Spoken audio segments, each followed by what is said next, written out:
A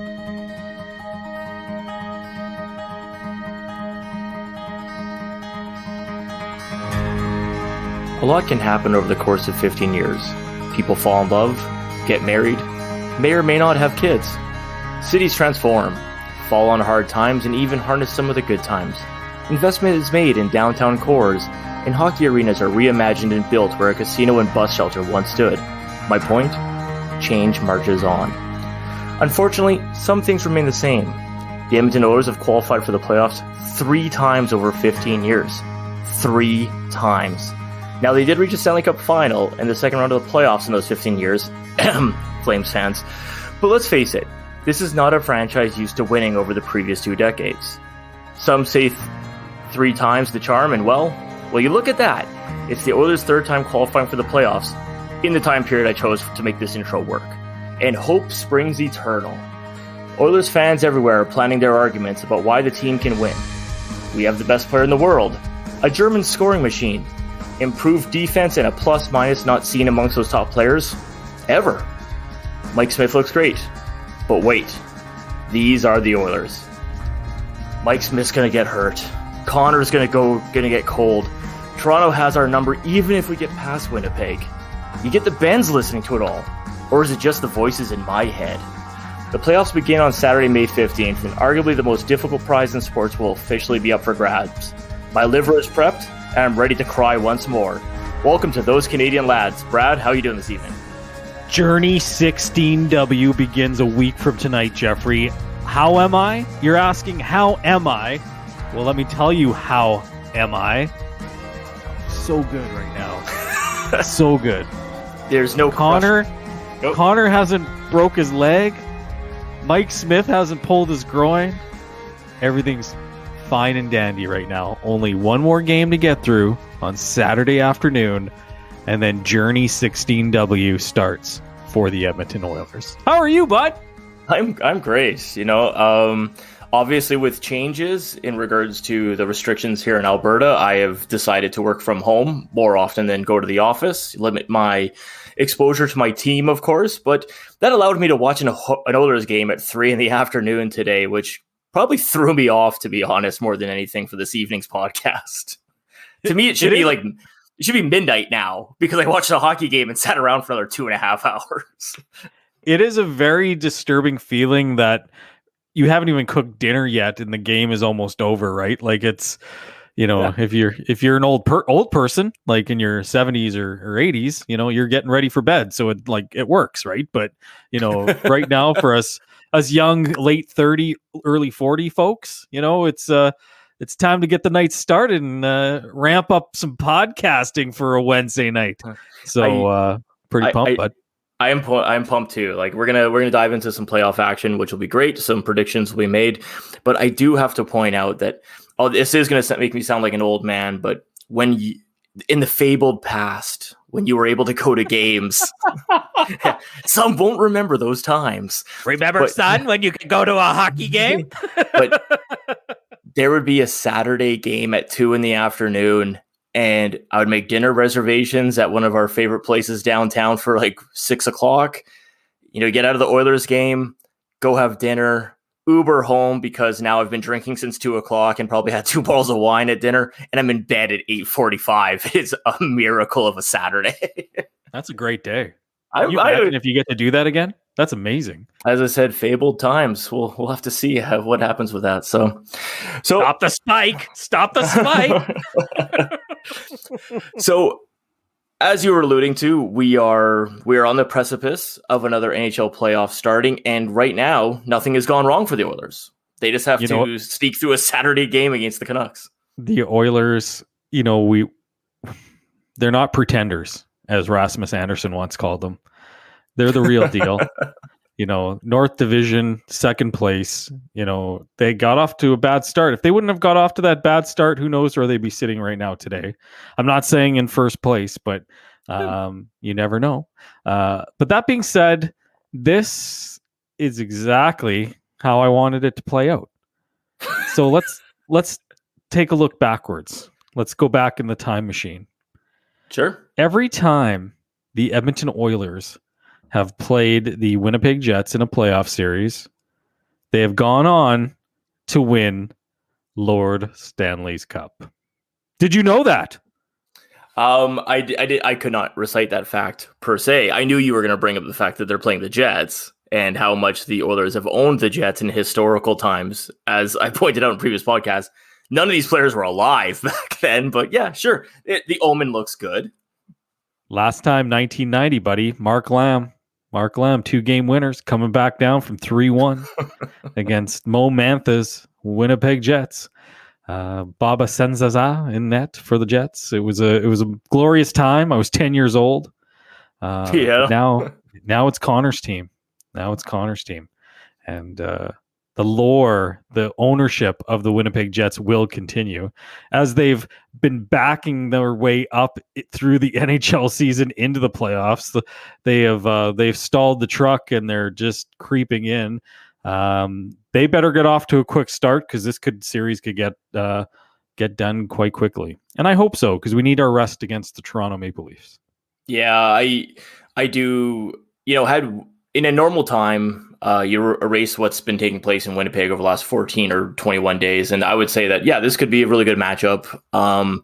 The Jets look horrific right now. And I don't know if it's just a bunch of things added up finally. Hellebuck looks completely different than he did last year. So I think the Oilers will play well against the Jets. But of course, dear listener, you obviously don't know the entire history of Brad and I in regards to how we handle the stress of being Oilers fans.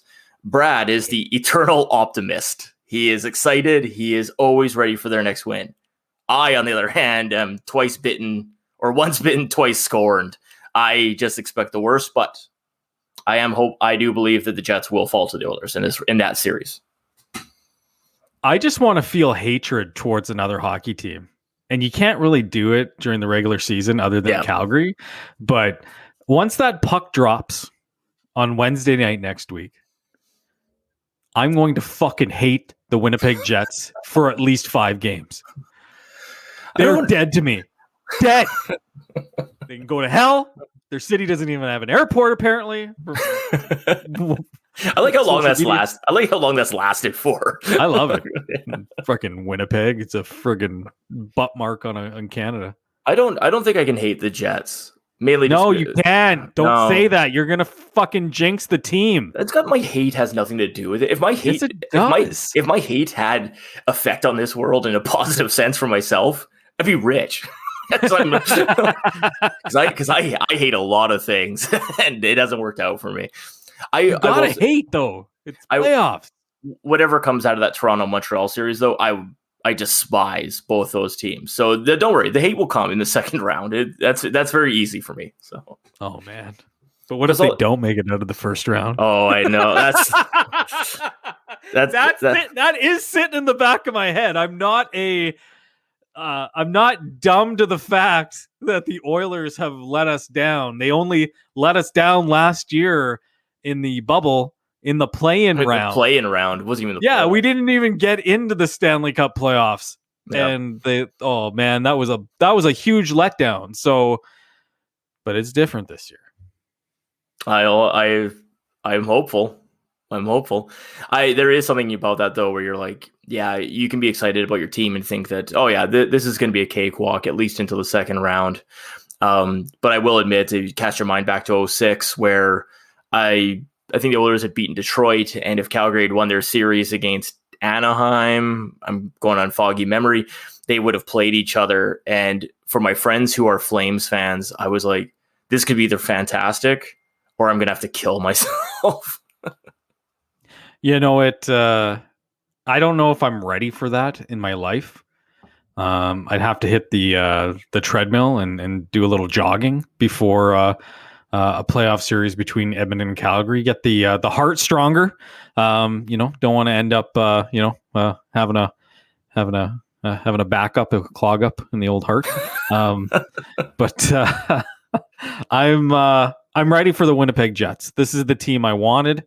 At the beginning of the year, they scared me, but they are not the team they said they were when they were going on. So they do have Lowry, they do have Dubois, But I don't think that's going to be enough. I think Connor and Leon are going to have all cylinders firing in this playoff series.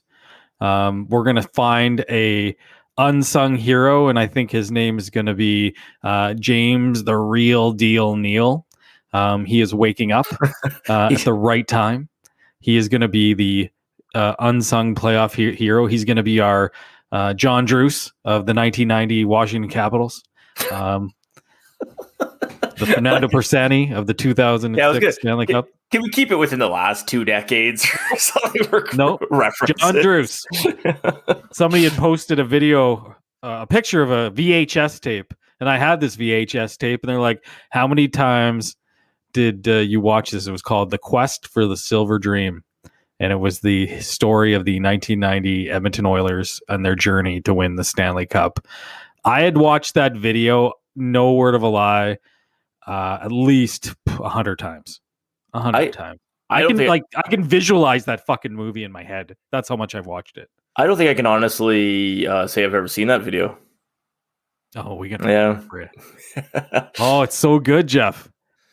Well, we'll definitely see who steps up. I, unfortunately, once again, because I am a scared fan, and I'm not going to sit here and say Mike Smith was the MVP of this team when you have Connor McDavid doing what he did this year, but this playoff run is going to be on his shoulders through the whole thing after Koskinen's last outing, because he's looked a little bit better. But after that 4-goal and infinite goals against average from a couple of games ago, I don't have a lot of faith there, man. As long as Mike Smith doesn't pull a hammy, I think that's the last we've seen of Mikko Koskinen for a long, long time in Edmonton. So he can sit on the bench. He can get a best seat in the house view of the playoff run here. But I think he's going to be taking a bit of a seat here for the next few weeks as the Oilers journey on.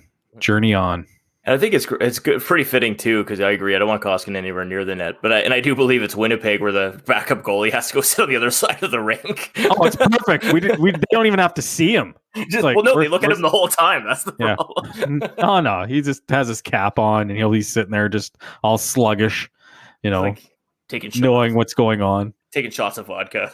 Yeah, with his mask up, it'll be fine. They don't want me to play. So.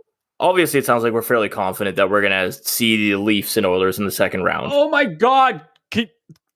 First of all, the playoff matchups in the North Division is unreal. So we got the Oilers and the Jets, and then we have the eternal rivalry of the Toronto Maple Leafs and the Montreal Canadiens. I'm not going to lie. I'm watching every single game of that series because it's going to be friggin' awesome.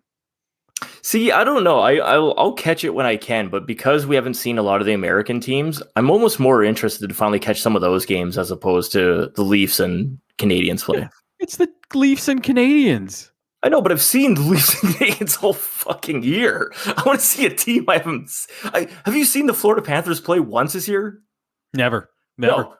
But I'll make a bold prediction. Team even there? They still have a team in Tampa Bay? The battle Stanley Cup champs? The battle for America's Wang is going to take place in the first round here. Oh, the Redneck Riviera. Yeah, battling it out. So no, I think the playoffs. I know for myself, I'm going to be definitely. And finally, I get to see some of these American teams play that outside of highlights on SportsCenter, I have not seen a lot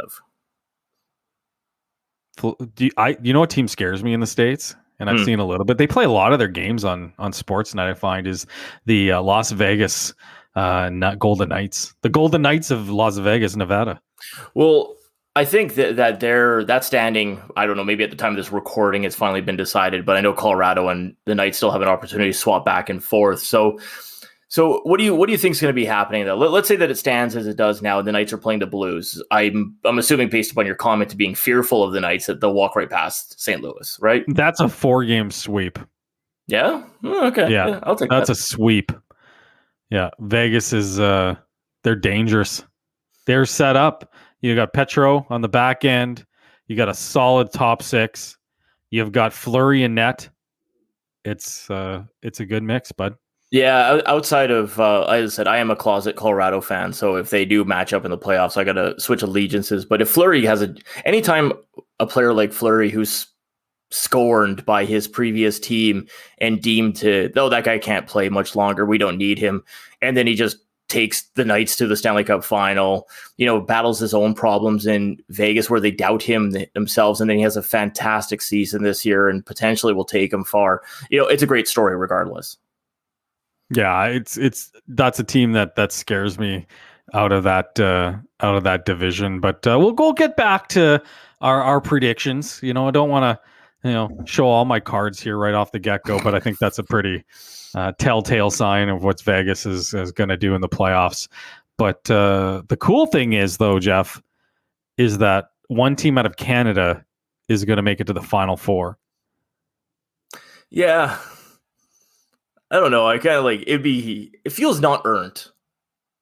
What? Yeah, because the divisions are set up the way they are. I don't know. Fuck. Are you going to put an asterisk on this one already? No, I'm not putting an asterisk. You have to play the games you have to play. But though, at the beginning of the season, I will admit, I was one of those people who was like, hey, we're going to see a Canadian team in the top four. That's exciting, blah, blah, blah. Unfortunately, I was kind of more resigned to the fact that it'd be Toronto at that point in time. But the thing is, though, too, is you look at, let's say it's Toronto or Edmonton, because let's face it, that's how it looks like it's shaping up.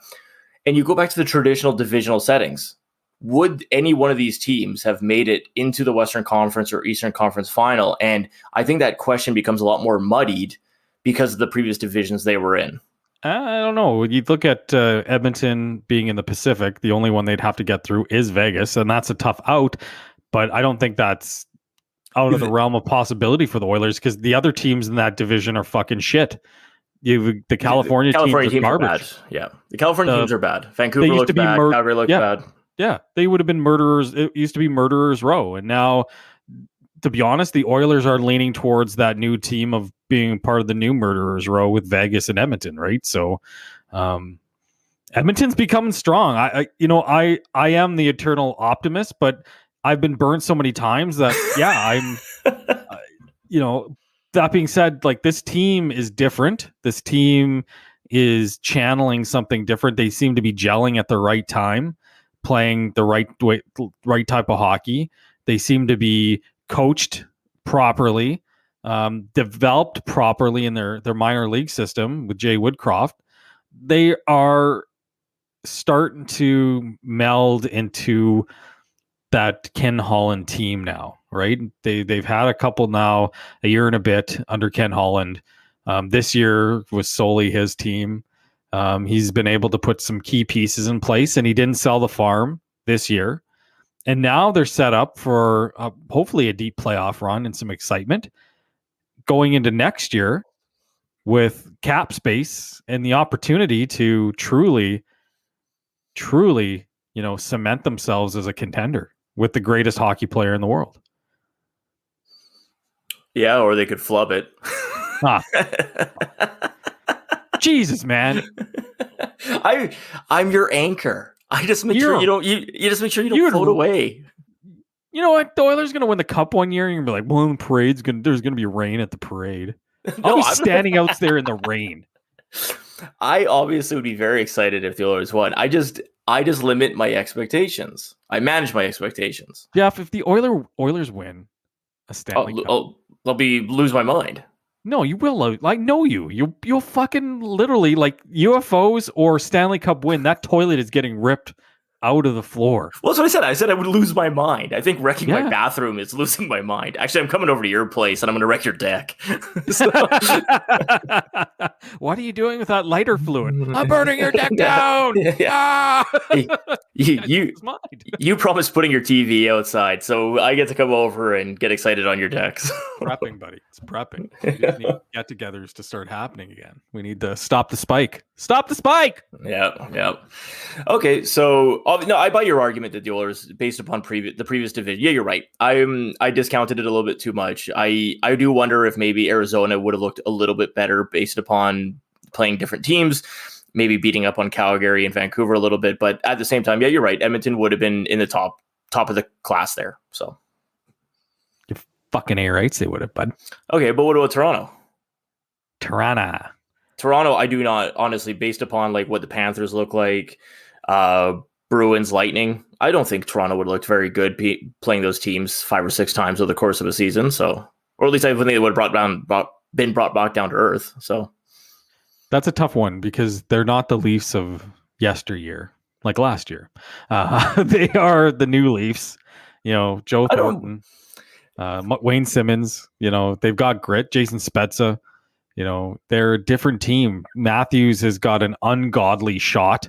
That guy's shot is like unreal. Mm-hmm. Mitch Marner's obviously fantastic. Yeah. I don't think you can compare this year to any other year. It's just tough. That being said, they won the division, and I'm giving them their credit. They won it fair and square. They have the most consistent team, and they worked hard. They played a team game, and they got there. So good for them. Now we have to play them hopefully in the second round.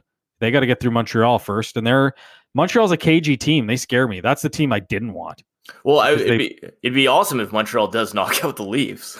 If they knock out the Leafs, buddy, we're going to the conference finals. Yeah, I would think so. I love though too that like because it's Toronto, there is a quote unquote debate about who should be starting in net after Campbell having a phenomenal season and taking over for Anderson, but because Anderson may or may not be healthy, therefore he should be back in. But I'm like, does this not smell of Doug Flutie and what's the name? Rob Johnson? Rob Johnson, yeah. Does this not smell of the Buffalo Bills? Flutie gets him to the playoffs, and then nope, we're gonna put Rob Johnson in. It's like, oh God. Oh, Rob Johnson. Yeah, I know. It's amazing how you theoretically have and that's once again, this is the issue. You have a team that got to the playoffs, was well coached, well managed, and then can fuck it up immediately. That can happen in any sport, and it very well could happen in this NHL playoffs. So, can you imagine, like, we've not seen the playoffs for a number of years or success. Can you imagine being a Leafs fan? Oh, the last time they had success really was in 93 or 9? Yeah, was it 93? Maybe 94, but yeah, no, like 93 because the what's it called won the cup in 94. The King or not the Kings? Canadians. No, they New York Rangers. New Rangers. Sorry, Rangers. Yeah, you're right. It was 93. Yeah. Well, I'm not going to repeat the story I said when we had Flames fan Kyle on the podcast, but Toronto fans don't choose their team on success. So, and anytime somebody has something to say, I just go 67. That's all it is, man. 67. Oh, she's going to be brutal.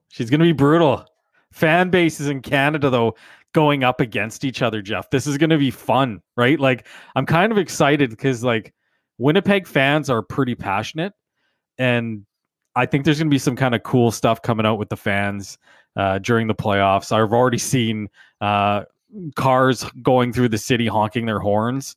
That might catch a wave. We might see trains of cars going past Rogers Place after a huge win, honking their horns for the boys. Who knows, right? Like, we'll see what the team tries to do in regards to pump up and provide some atmosphere in the building if they can, do anything. But man, this is I'm excited. No fans or not. This is just pure hockey, pure best on best. It's gonna be so good. So I am not envious of the marketing department for any one of these franchises that has to, create a wave of excitement amongst the city where fans can't get involved. It is, don't get me wrong, you don't have to sell hockey in Edmonton. Edmontonians are going to get up for the Oilers no matter what. But man, it's tough when you don't have that fan atmosphere taking place or the people outside the stadium cheering as the game ended. That's a big thing of playoff hockey. So it'll be interesting to see what they can put together. But I'm not envious of trying to come up with those ideas. I heard a cool theory though, because obviously there's no border opening anytime soon in Canada and the US. So we're not going to see fans in the stands during the playoffs in Canada. And we're not going to see the Final Four being played in your home city if it's Toronto, Edmonton, Montreal, or Winnipeg. it's not going to win Winnipeg. Anyways, I heard a cool theory though the other day that they might like get a team, a city that either isn't in the playoffs or has been eliminated that can have fans in the stands, be the host of a potential Canadian team. And I think that would be pretty cool. It gives them a pretty fair advantage with having some excitement in their games, if that's the case, if they don't go to a bubble. But what do you think of that strategy instead of going into a bubble down in the States where you have an NHL team go and at least have some sort of fan coverage and there's places in the States, Arizona, Houston, Texas, Dallas, that there's Canadians there that would probably make the trek to support a Canadian team, right?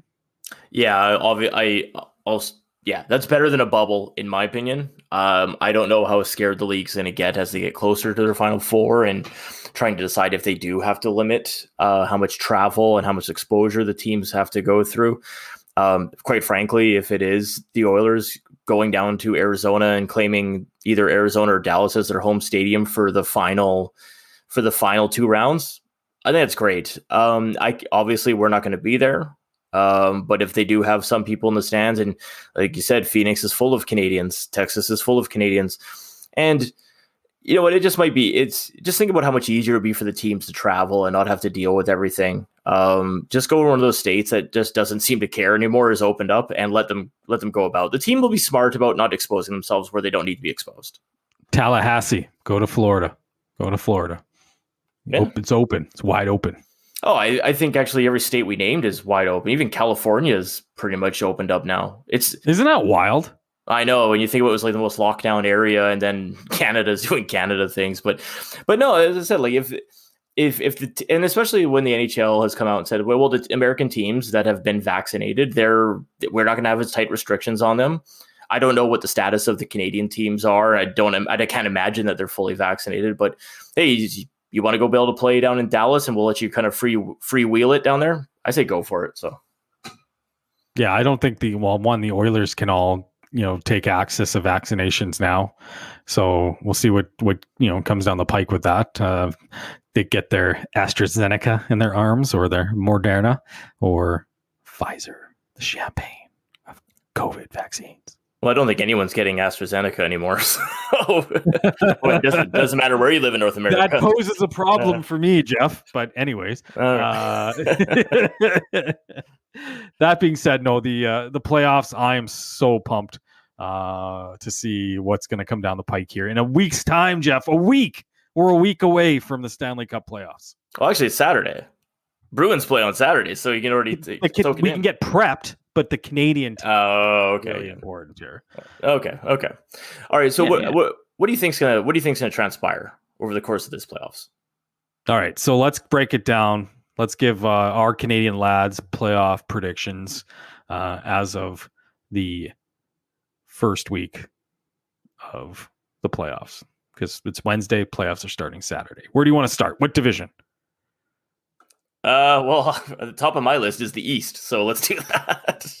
Okay, you break down the series for the East, Jeff, because I don't have it in front of me. Okay, all right. So we got Pittsburgh versus the Islanders to start off. What do you think? Right. Has KG Lou built a team that can take out Brian Burke's Pittsburgh Penguins? No. Okay. Sid the Kid takes that series. That's a 5-1, no, a 4-1 series. 4-1 series. Okay. All right. Yeah. I'm gonna go with the same answer you gave, mainly because I like a story and the idea that 3 Philadelphia Flyers might get the Pittsburgh Penguins to the Stanley Cup final. So I'm going with that. So Capitals versus Bruins. Ooh. Is Tom Wilson playing? I hope so. Yeah. You know what? Because Zdeno Chara is playing his old team. Taylor Hall's a cancer in the room. I'm gonna go with the Ovi Chicken Capitals. But that's gonna go 7. That's a 7-game series. That's 7. Okay, well, I'm gonna go the reverse. I'm gonna take Boston, and I'm gonna say playoff hero Taylor Hall shows everyone in the world that he has just been a victim of circumstance. Taylor's home. Yeah. Taylor's home in Beantown, baby. It sounds like he wants to stay there. So no, I'm going to give the Bruins a shot. I'm going to get them through past the Capitals. Okay. So into the Central. The Carolina Hurricanes, a team I have not seen once, even in highlights, versus the Nashville Predators. You know what? I have paid a little attention to the Canes, the Caniacs, as they like to be called. I'm not a big fan of their team, but they just pop up. They're burnt into my brain because of the 2006 loss we endured in the Stanley Cup Championship that year. I hate them. I hate Rod Brendamore's face. I'd say that to his face too. How can you hate Rod Brindamore? I hate him. Why? He's great. How many times have you watched the image of him hoisting the Stanley Cup, Jeff? I don't rewatch painful memories. I also don't go I watch. do. I don't go rewatch videos of my dad yelling at me at Christmas. Like, come on. We need to rehash that, Jeff. What did you do? See, I like Rod Brindamore just for the pure fact that he decides to play Frisbee in Edmonton in the bubble with his shirt off, and as a fucking 50-year-old can pull it off. So I give Rod the credit on that one. Plus, I also give him. He did. You won't watch painful videos of him hoisting the Stanley Cup, but you'll watch videos of him with his shirt off. What's going on? No, I'm 50-50 at least. I'm fine with that. But as I said, I'm going to go purely based on no education on this. I think Nashville outperformed in the second half of the season. They shouldn't have made the playoffs to begin with. I'm going to say the Canes take them out. So yeah, the Canes are for real. The Canes are taking it. Yeah, in 6. I'll say 6. Yeah, I'm going to say 4. It's a sweep. All right. Interesting. Break out the brooms. All right. The greatest city in America, Tampa Bay, takes on the Panthers. Tampa Bay. Stanley Cup Championship. Can Tampa Bay repeat? Can they continue the Tampa Bay trend of winning? What say you? Florida Panthers. 6 games. Right. Win it. The Tampa Bay Lightning will have the hangover. They've had injuries throughout the year. Is Stamkos even playing? I'm uncertain, but I believe he is. I'm uncertain, though. That says it all. We have not paid a lot of attention through the entire league. Like most years, we'd be paying attention to mostly all the teams because you'd end up seeing them and there'd be a lot more coverage. But no, I'm going to go with Florida. Joel Quenneville's got those guys playing hockey. Old time hockey. That's great announcing. These guys are playing hockey. They're playing sports. Yeah. No sports. This is once again a completely uneducated opinion. I'm going to go with Tampa Bay squeaking past there. Yeah, I'm going to go Florida. Okay. All right. Let's go back and mark these down. Yeah, somebody will have to send it to email it to us after they listen to this, if anyone does. But all right, let's. I do have a listener question for later too. We have our first listener question, so okay. I'll throw it out. I think it's for you actually. So hopefully it's better than the listener comments I've been getting lately. But let's wrap up the East. Okay, Pittsburgh. Well, who's coming out of there now? You got Pittsburgh and you got I believe the Capitals, right? Who's coming out? Yeah.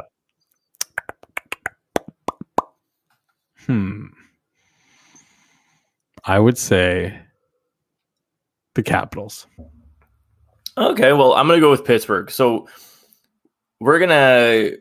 I was going to say we should put a wager on this, but we already have a wager going on with the CFL, XFL thing. But I do think the Penguins are ultimately just the class of that division, especially after starting off a little bit rough. They'll bounce through. You know what I'm going with, though, is Zdeno Chara and the Tom Wilson factor. Chaos. Oh, chaos. I love chaos. So yeah, bring on the chaos. Okay, so the Penguins, who the Penguins Capitals going to lose to against the Hurricanes, or what do you got? I think the Hurricanes squeak through. Yeah, the Hurricanes are the class of that East, or whatever you want to call it. They're the class. Traditional East. Yeah, traditional East. Yeah. All right. Well, I'm gonna at the end of the day, I'm gonna agree with you. I'm gonna say Pittsburgh and Carolina are in the final 2 out of there. And let's roll down to the West. Ooh, the West Division. Let's skip over our lovely North What the hell's our division called again? The Scotia North. Scotia North Division. Let's skip over the Bank Division. All right. I'm assuming that you think the Knights are going to get past the Blues. As we said, are the Wild going to be able to do anything against the Avalanche or Knights, whoever they play? No. Okay. There's not a chance in hell. They've got Cam Talbot in net, and he lets people down. And his twins as well. I have a little bit of an emotional pull. Assuming they get past the Avalanche, I will be pulling for Talbot to... Why? To redeem his name, man. The guy played 72 games for the Oilers one season. Give him a little credit. Did he win the games that count? Okay, other than a handful of goalies over the last 10 years. No. Well, whatever. I'll be pulling for Talbot to redeem his name, but I do ultimately think the Avalanche and the Knights are going to play each other, with the Colorado Avalanche winning that division. So I'm going to go with the Golden Knights. All right. Yeah. And finally, are the Oilers going to get past the Golden Knights then? I want to know, do you think the Oilers are going to come out of the Scotia North? I don't. I don't. Why?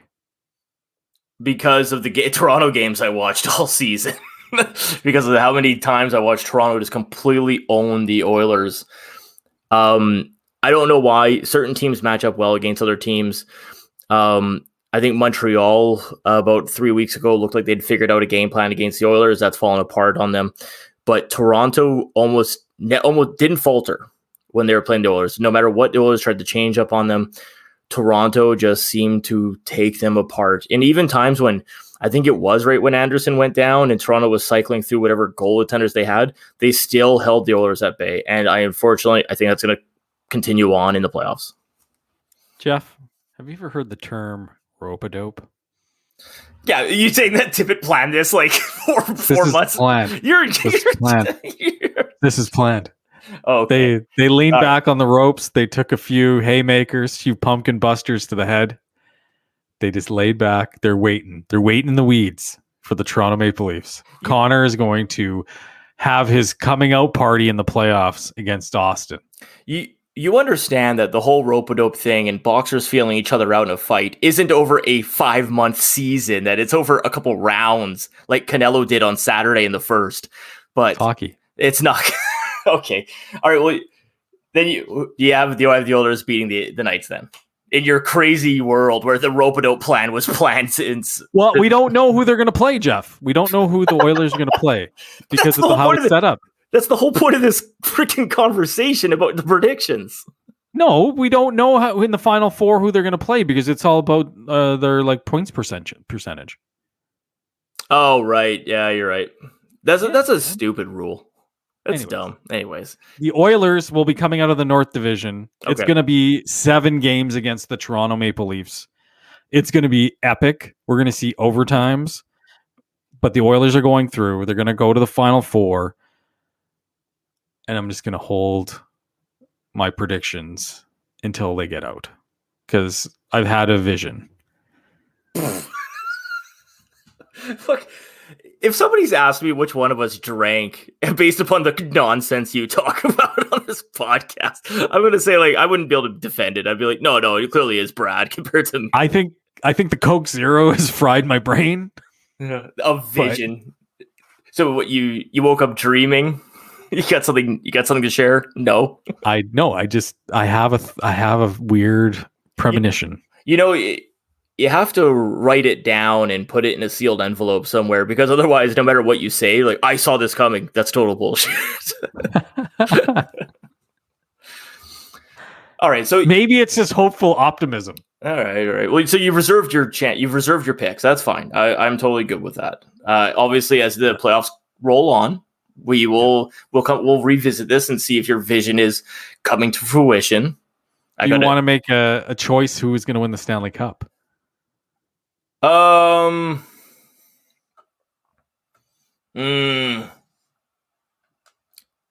gut tells me it's between Colorado, Vegas, and Pittsburgh.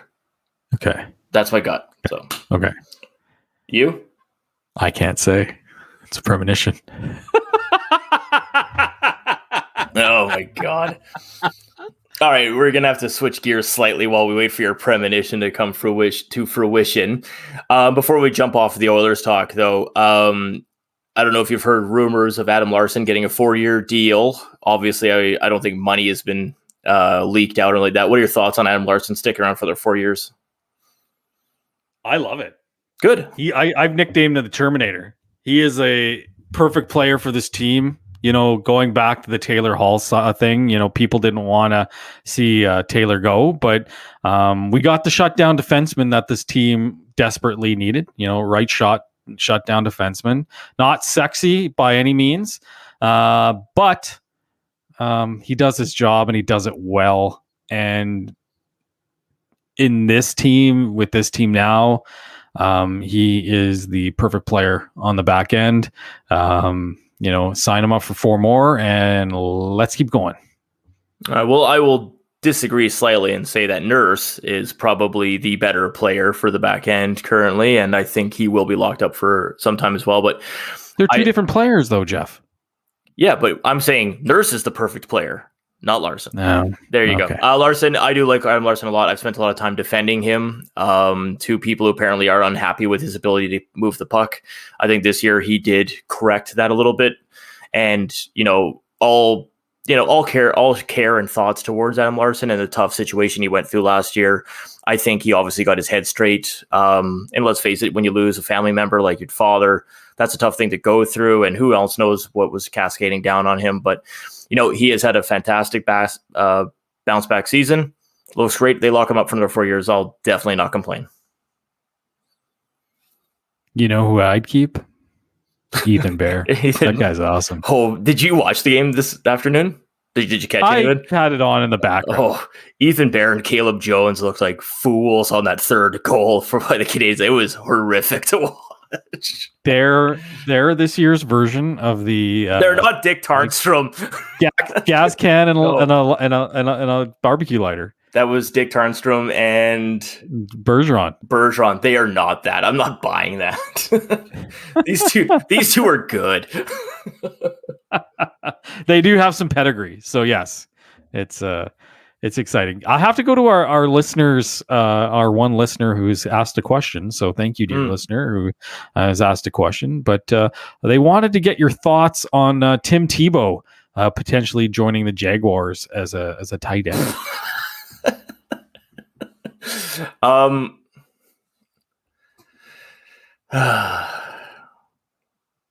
Okay, I'm gonna go from this from two perspectives. Tim Tebow was a bad NFL quarterback, possibly an okay football player as a college football player, a terrible NFL quarterback. Is he an athlete? Yes. Can he play tight end? I have no fucking clue. I guess we will find out. So I think it's a joke for the most part, but from a business perspective, you are having his former college coach bring him in, and you are going to sell a metric ass ton of Tim Tebow jerseys, and it's probably worth $1 value just to sign him up. Nobody cares about Jacksonville. If you can get any star power on your team, you might as well take it. And let's face it, they're going to have a tough year anyways as they develop their new quarterback. Whatever, you sell some jerseys, good for them. But I will say though too, and I don't usually go down this path. I quite frankly, I think opportunities come to you. Sometimes it's justified, sometimes it's not. With how many quality players are available, whether it be tight end or quarterback, Tim Tebow is never the right choice. And there does seem to be some privilege there that I don't know if it just originates from his name and who he was in college, but there is no reason for that guy to have an NFL contract other than apparently people like him. So there you go. He's the Stuart Smalley of NFL players. Gosh darn it, people like him. They do. I like fuck it. I respect the guy for trying to grind it out and baseball. He should have moved to tight end or fullback when he was like run out of the league as a quarterback. But I don't know, with the amount of players who are better than him at both of the positions he is going to try to play and once did play, it does seem weird that his name keeps coming back up. So those are my thoughts on Tim Tebow. All right, dear listener, I hope you're satisfied because I don't have a take, because all I know is Tim Tebow, he likes Jesus, and he plays football. If you were a Denver Broncos fan in that first season that he went and he took the Broncos to the playoffs with a terrible record and throwing horrible play, and then he beat Pittsburgh in the opening round of the playoffs, I'll give credit where credit's due. It was an exciting game, and I think they won in overtime, actually, and he bombed it out for 60 yards to Brandon Marshall. But this guy should not have an NFL contract, and I don't think that's a controversial take, quite frankly. So, anyways, staking on the football theme, the Edmonton Eskimos obviously had their general meeting. They had double E. Double E football team. I apologize. Obviously, it's ridiculous that the name hasn't been released yet. But the $7.1 million losses, that stands out. I understand you're paying some staff, you're paying your players. The number seems exorbitant to me. But that's not what stuck out to me when I saw that. Through all the articles and all through the transcripts and the conversations that took place about there, do you know what was lacking? What? Any mention of the XFL. Oh, that's not what you did there. Oh, Geoff. Yeah. Oh, I see where you're going with that. Well, first of all, they've all signed Lou Elizondo style non-disclosure. Who's Lou again? Well, your listener, if you don't know who Lou Elizondo is, he's the guy driving the bus.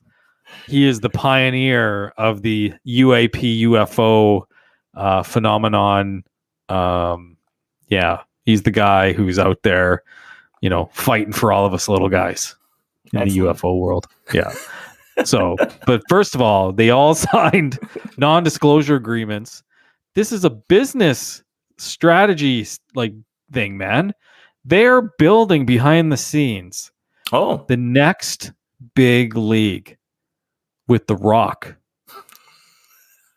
and Redbird Capital and Hollywood. They're building this, Geoff. That steak is going to taste so good when the Saskatchewan Roughriders are playing the Seattle Sea Dragons in Game 1 of the Continental Football League champion, or whatever we're going to call the league. It's going to be so cool. 18 game season. It's going to be awesome. TV deals coming out the yang yang. Cool marketing.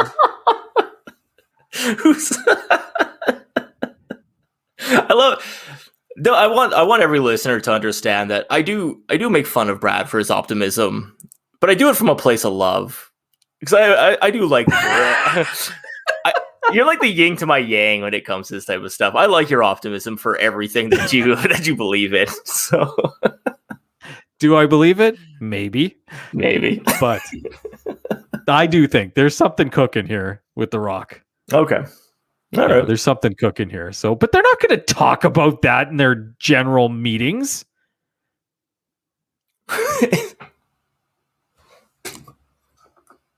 We're not frozen. I'm just looking at you. I know. Can you not hear the Range Rover ad? No? Oh. I got a Range Rover ad playing over my headphones.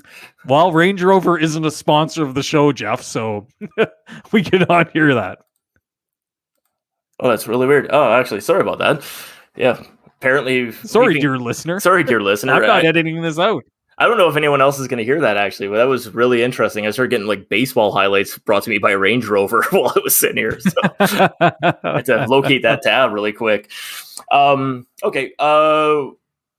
Switching gears slightly, maybe to something a little bit more serious, and maybe we have some UFO talk afterwards to kind of lighten the mood or whatever's on your mind, Brad. But I do want to bring up something disturbing, something that actually utterly shocked me this afternoon when I saw it. But I think in Brazil, whatever the fuck the name of that town is in the other town, Breton. A couple Albertans took it upon themselves to raise Nazi youth flags and Confederate flags. Hitler youth flag and Confederate flag. Yeah. Yeah. I'm going to take a controversial stance in saying that those people should be cut out of our society. And by controversial, I mean, of course, everyone's going to agree with me because this is ridiculous. But, one of the I do have to admit that when I did receive the news from a friend that this was going on, I'd missed it completely. But I had a lot of thoughts that went through my head. I stand up for Alberta quite a bit. I defend Western Canada. I think that for the generality, we are more progressive than people give us credit for. And I like to believe that we're better than that as a society.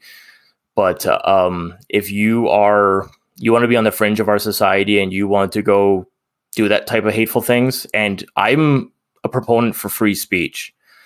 I like that people are able to speak their minds.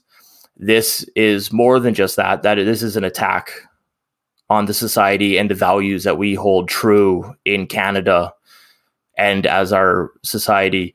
And one of the things I don't hear enough of too that bothers me, like I said, this is anti-Semitic. This is against people of color. This is against everything.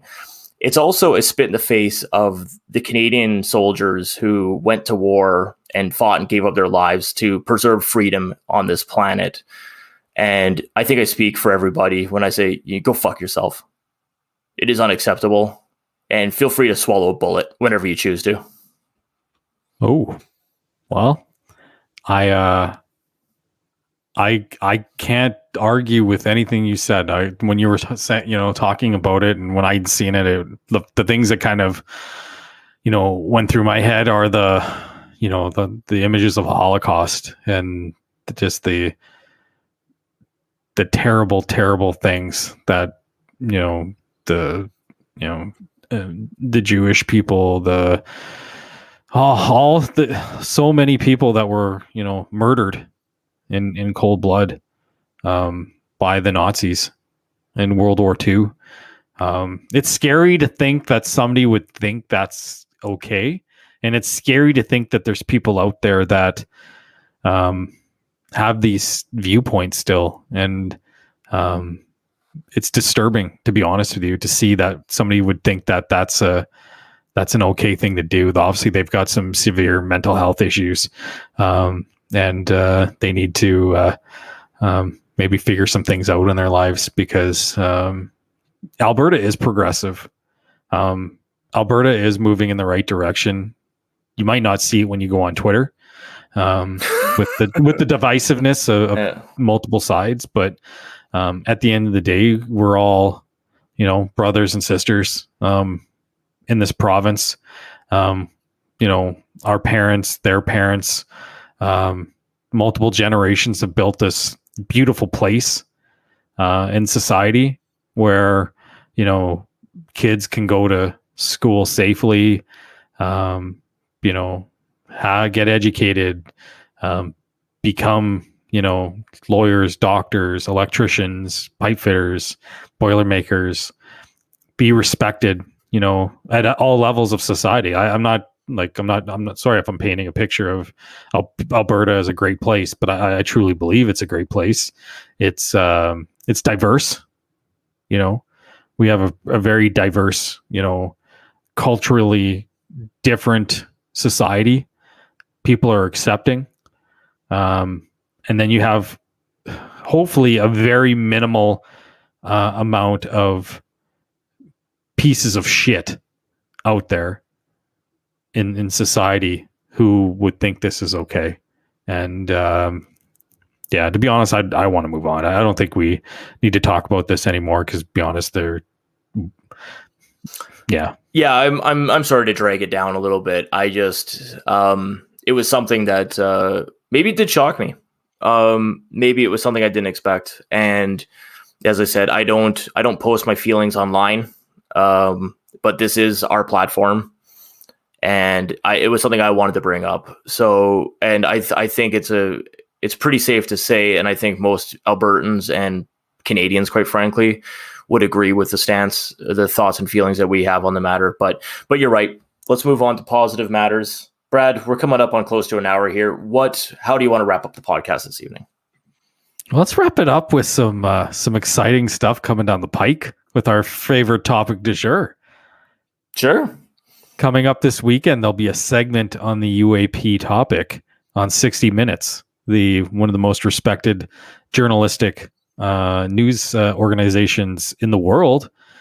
60 Minutes on CBS will be hosting a segment on the UAP topic, and there's not a lot of hubbub about it, but apparently a lot of people in the UFO circles have been calling this Miraculous May because yes, the the disclosure continues. The news continues to grow and grow as we come closer to June and this potentially first part of this report that's going to be released. So I'll be tuning in. I'll be seeing what they have to say. I bet you our buddy Lou Elizondo will be on it. Let's hope so. Yeah, I hope Lou's on it. He won't be able to say anything because he has a non-disclosure agreement. Yeah, it's always a good interview when you're not allowed to talk. Yeah. Sorry, I can't say anything. I have a non-disclosure agreement. I was doing some thinking after our previous podcast, and I found that in retrospect, I've been taking a high and mighty stance about the UFO topic and pseudo-acting like a jackass when it came to the idea that, oh, I've heard all this before, and I've downplayed some things that I probably shouldn't have downplayed. And I'm going to give you credit on this. You are right. The fact that the general public, and you gave the example of your mom, is now like, hey, these are real. It is good, and it is pretty exciting that these are hitting ears and eyes that normally would have skated right past this type of stuff and ignored it completely. And I've poo-pooed that a little bit, but no, this is exciting stuff. It's going to get people talking. I really hope that people do see the forest from the trees, and I do think we have to be weary of what the message is, and are they going to use it to instill fear in the general public? But regardless, it is getting people to pay attention to something that realistically has been going on for 70 years, and people have ignored for the most part. You know what's wild? There's I sent you the note there about Dr. Jacques Valet. We've talked about him a little bit on the podcast, but he's got a new book coming out, and it got delayed because he needed to add more information to it. But the rumors out there that he has debris and he's had it, tested through metallurgical testing and all sorts of kind of cool stuff, and going through a kind of a scientific analysis of, trying to make this legitimate kind of science on what's going on. And I think that's what you said would be the most kind of shocking thing if they found materials that were not of this earth and were able to prove it. That would be a game changer for you, I think. And this book apparently might have something in relation to that. So on June 1st, this book comes out. We're going to see, and it kind of follows a potential UFO retrieval by the U.S. government outside of the Trinity test area for the nuclear bombs, and I think it's New Mexico. So, yeah, and as I said, I think that's where the real proof is going to maybe hit home a little bit. We can double back on this, but there's a science thought that I had. But I think realistically, in the time that we're in nowadays, there's a lot of talk of feelings I don't share because maybe I'm on the spectrum or something. But I do think facts are going to be what drives this home for the general public. If we do have definitive proof that there are materials, however they got here, whether it be a crash landing or brought in a peaceful manner for human use, I'm not saying these are the cases necessarily, but it's going to be the proof that we don't create these materials on this planet, where it's going to be like, hey, this is kind of, how are you going to argue this proof to a certain extent? And the science will always kind of continue and build upon that. And maybe we will get to that point where we realize where it came from. But it's going to be ideas like that really, really prove that this is a legit phenomenon. So. Well, I don't know if it's going to be even a phenomenon anymore. It's going to be. Well, it's phenomenal. Phenomenal science. Phenomenal, right? Yes. And it's reshaping what physics and science is, what it is. Yes, absolutely. So it's It's amazing. It truly is. It's amazing to kind of see this happen in our lifetime.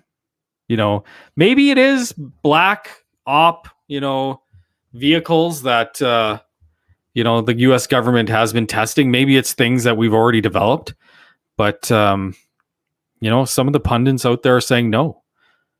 And some of the high level, government officials are saying no. So if it's not an adversary of the United States, be it Russia, China, Iran. I don't think it's Iran.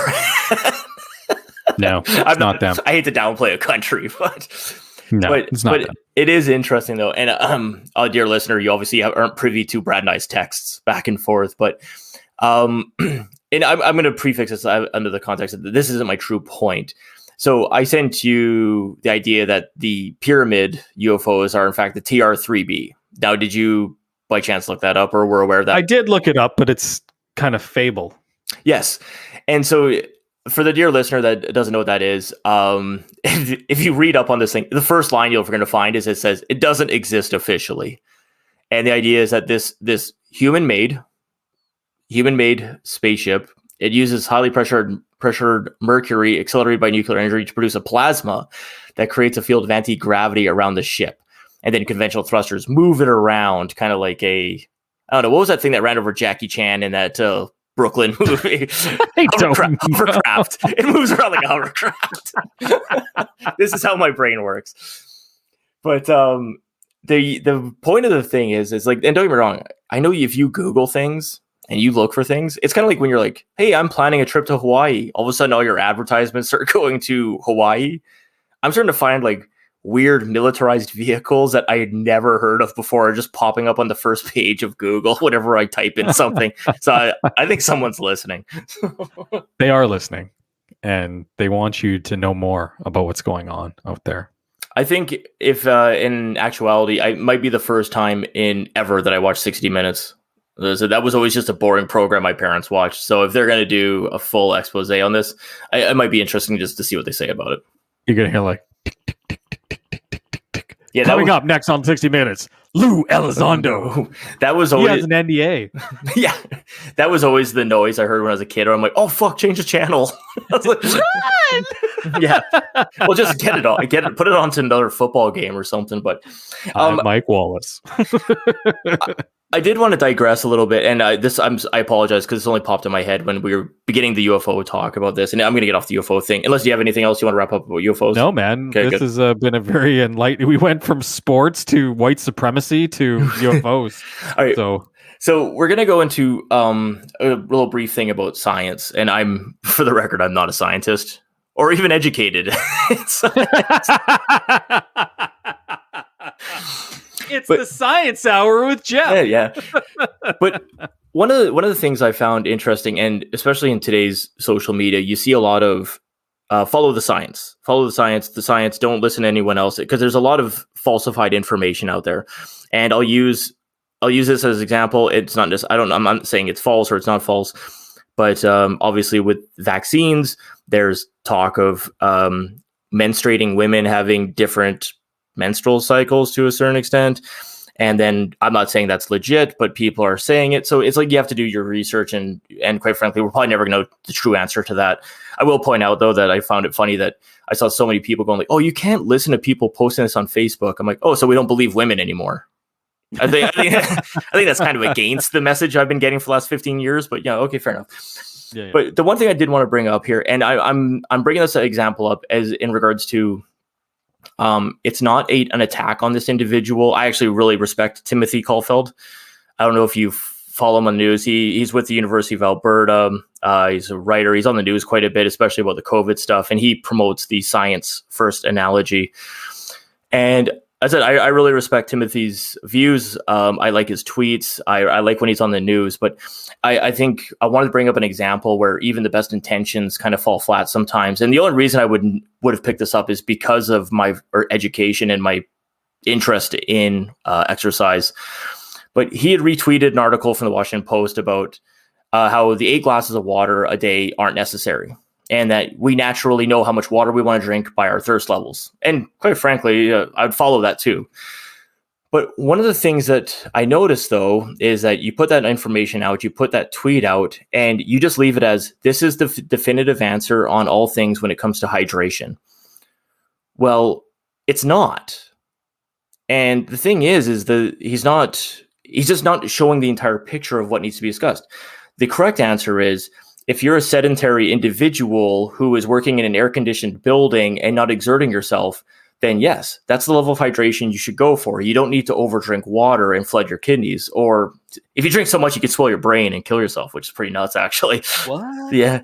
But the thing is, though, as I said, that's not the be-all, end-all answer for that scientific question. If you are somebody who works, in a warm environment that's doing heavy labor, or you're somebody who's going to go run a half marathon on a day that's 32 degrees out, or even golfing, it is proven that even a 1% change in hydration can lead to a 10% change in physical ability when it comes to, I use weightlifting as an example because that's kind of where these tests are proven. But what I wanted to kind of bring out is that despite good efforts by good people, the message you can get out is limited by the amount of characters you can type or how long you can get your message on the news broadcast. So it's not the be all end all. You have to do a little bit more research. And I think the key thing is when these people give you these scientific answers, take it upon yourself to go out and do more research. And it's just something that popped in my head and I've been mulling over for a week or so. So sorry to bore everybody.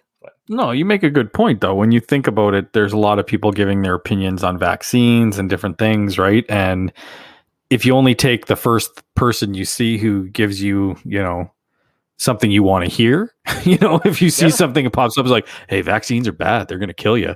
Well, you're probably going to take that to the bank. Whereas do some research, figure it out yourself, and make an educated decision on what you truly want to do, right? Just don't take the first piece of advice that you get because you think it sounds good. Absolutely. All right. That being said, Brad, any parting thoughts for us? Go Oilers. But the next time we record this, Geoff, we might already have a win in the bag. Oh, yeah. We might have to adjust the schedule depending on when games are being played. We will. We might pull an audible on the listener here and get a message, a podcaster either earlier or later on. But I follow your example. I say, go Oilers. Let's see what the future holds. And for once in our lives, let's be optimistic. Let's believe in something that we haven't believed in before. Geoff, I'm going to get you a t-shirt that says, I believe. I want to believe. And you know what? I want to see you. You can come to my house and you can tear that toilet right out of the floor on the main level. We'll just turn the water off first because I don't want to flood. But anyways, dear listener, that single listener out of Virginia, USA, good night. Good evening. Thanks again for listening to Those Canadian Lads podcast. Give us a follow on social media. We're on the Twitter, Instagram, and Facebook. And if you like what you heard, give us a follow and share it with your friends. Thanks again, and have a great night.